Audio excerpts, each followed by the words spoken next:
আমি এখন যে অংশ রয়েছি এই জায়গাটি হচ্ছে আজমেরীগঞ্জের ফিরোজপুর এবং আর কালনী নদী দুইটা উপজেলাকে ভাগ করেছে। একটি হচ্ছে সুনামগঞ্জ জেলার আর একটি হচ্ছে হবিগঞ্জ জেলার।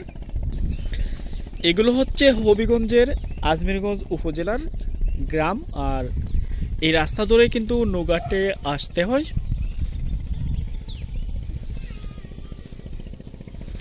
এদিকে কেদে এক পারের মানুষ অন্য পারে যাতায়াত করে, আর অপেক্ষামান কেয়ার মাঝি মানুষ বললে এক পার থেকে অন্য পারে যাবে।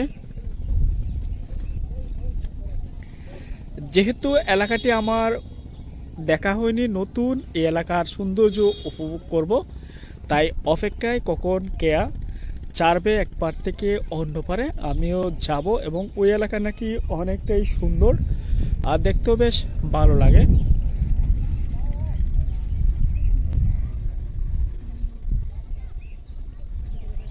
আজমেরীগঞ্জ এবং শাল্লা কালনী নদীর উপর একটি ব্রিজ হচ্ছে। এটি যদি নির্মাণ করা হয় তখন এক পার থেকে অন্য পারে খুব সহজে কিন্তু যাতায়াত করা যাবে এবং গাড়ি দিয়ে এক পার থেকে অন্য পারে নিয়মিত যোগাযোগ করা যাবে।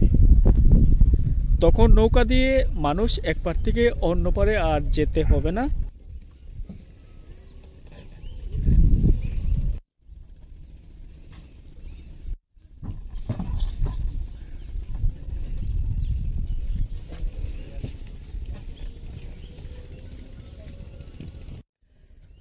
এখান থেকে ডেজার দিয়ে মাটি তোলা হচ্ছে, অর্থাৎ নদীটি খনন করা হচ্ছে। এই রাস্তা ধরে আজমেরীগঞ্জ বাজার থেকে কালনী নদী বা ফিরোজপুরে আসতে হয়।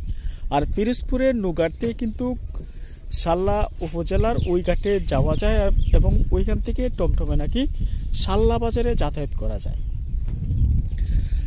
নদীমাতৃক এলাকা ভ্রমণ করতে আসছি আর আপনাদের এই এলাকার দৃশ্য উপভোগ করাবো। অবশ্যই যারা যারা এলাকায় আসেন না আসতে পারেন আর এলাকার সৌন্দর্য উপভোগ করতে পারেন। শুকনো মৌসুমে কালনী নদীতে অনেকটাই পানি কম থাকে, বর্ষা মৌসুমে পানিতে টইটুম্বর করে। আর এমন দৃশ্য আসলে উপভোগ করতে বেশ ভালো লাগে। বাংলাদেশের গ্রাম অঞ্চল ঘুরতে এক প্রান্ত থেকে অন্য প্রান্তে যায় এবং আপনাদের এমন সুন্দর সুন্দর দৃশ্য আমি দেখানোর চেষ্টা করে থাকি।